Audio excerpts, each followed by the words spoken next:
I'm Miss Zazarino. I'm a Global 9 Honors Teacher at Our Lady of Lourdes. I am a Lourdes graduate myself. I graduated in 2014. I then went to Western New England University, where I graduated in 2018 with a degree in secondary education and a focus in history. I am currently getting my Master of Education with a specialty in STEAM instruction from Clemson University. I am the varsity softball coach at Lourdes, as well as the assistant varsity volleyball coach.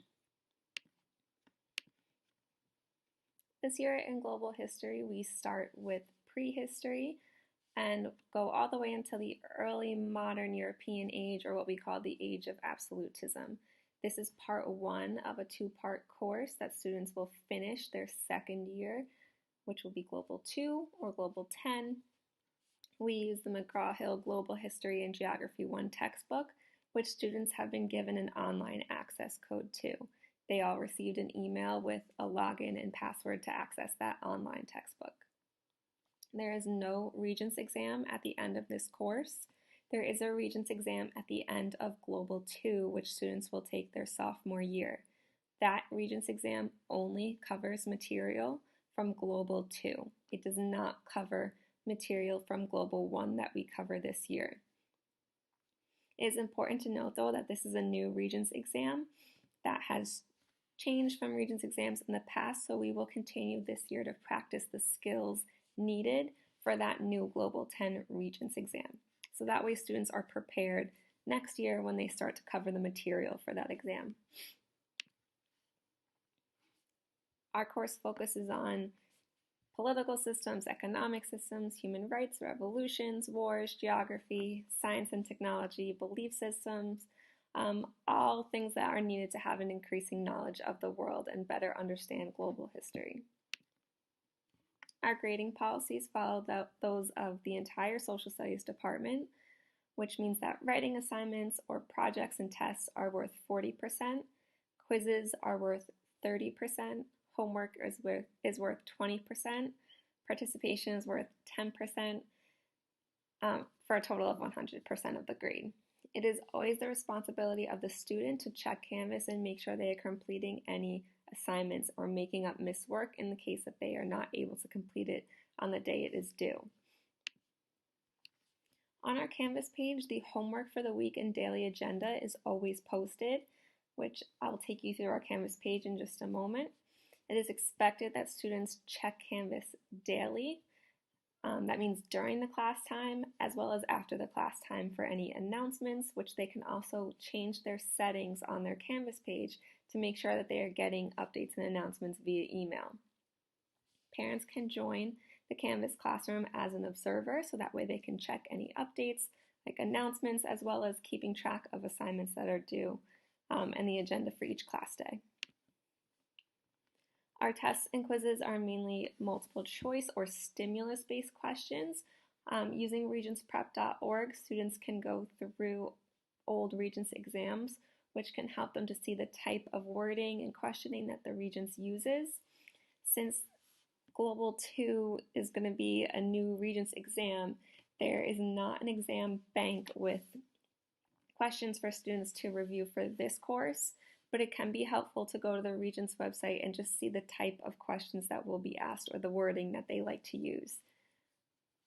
Our tests or quizzes could also include an essay or a short answer section, a constructed response question or a CRQ, which is the new document-based questioning used on the Regents exam, and then there will be a midterm exam halfway through the course in mid-January and a final exam at the end of the course. So again, there is no Regents exam, but there is a final exam for this course. The best way to contact me is through email. That's zazzarinoj@ollchs.org. I usually answer emails very quickly, so it's probably the best option to email me through that school email, zazzarinoj@ollchs.org, for any communication. Our Canvas page is set up just like this. This is what you or the students would see. On the top of the page is our homework and daily agenda. When students look on those pages, they can see exactly what we are doing each day in class, as well as homework for the week, and then any important announcements are at the top of that page. This is really important in case GoGuardian's not working or the live stream is not working. Students should come straight to this agenda page to check and see what we are doing in class, so that way they make sure they don't miss anything.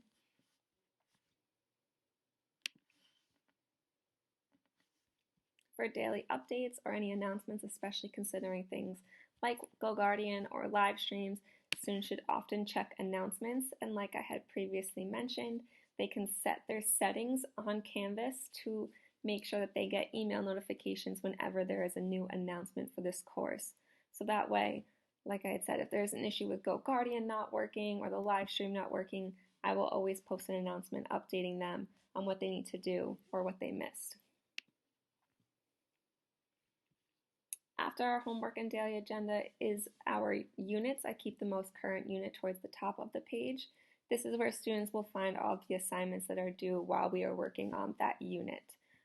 They usually follow headers for the individual lessons within the units, and then our notes for each unit is also on this module. So any notes we take in class are always posted on Canvas at the same time. On the right-hand side here, students will see any upcoming assignments or current announcements. And on the left-hand side here, they can always check their grades as well as assignments. Side menu here to keep track of the course, as well as the to-do list on the right-hand side here. And like I said, this agenda page is really the best way to keep track of what is due each week and what we are doing in class. I will always live stream for at least the beginning of class each day, just to explain any assignment we are working on or to go over any updates for the course. If for any reason there is not a live stream, I will post an announcement informing students what they should be doing. Email is the best way to contact me, so if you have any questions or concerns, please let me know. Thank you.